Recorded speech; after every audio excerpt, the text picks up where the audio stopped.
Have you ever heard of pumpkin butter? Let's make some.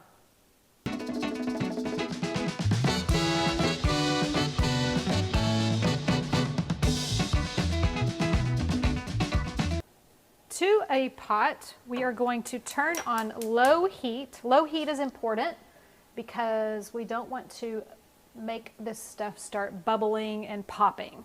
We are going to start off with some ghee.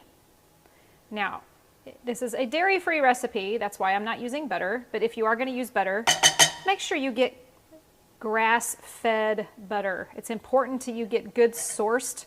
Anything that comes from an animal needs to be really high quality.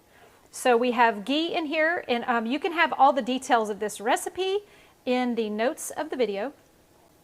We are going to do a can of pureed pumpkin. When you buy your pureed pumpkin, do not get pumpkin pie filling that's loaded with sugar and all of the junk. Pureed pumpkin should just say 100% pumpkin. They're just doing all the work for us, so we don't have to puree it ourselves. 1 can. Now we're going to add in our spices. We have nutmeg, we have allspice, we have cinnamon, and we have sea salt. Delicious. I mean, I think every single one of those spices just screams fall, right? And of course, no pumpkin recipe would be complete without vanilla. I like to overdo my vanilla. So you can already hear it sizzling. So we're just going to turn the heat down. We don't want it popping.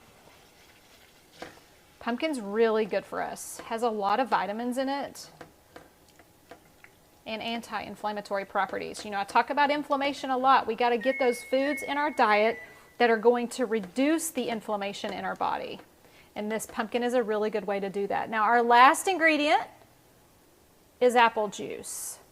You really need to seek out a good apple juice that's not loaded with a bunch of added sugar. This is a sweet treat, so you are going to have a little sugar in it.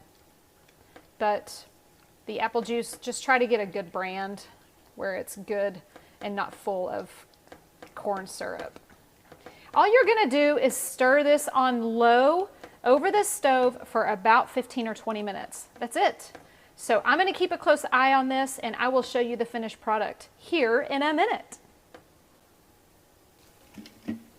I almost forgot the maple syrup.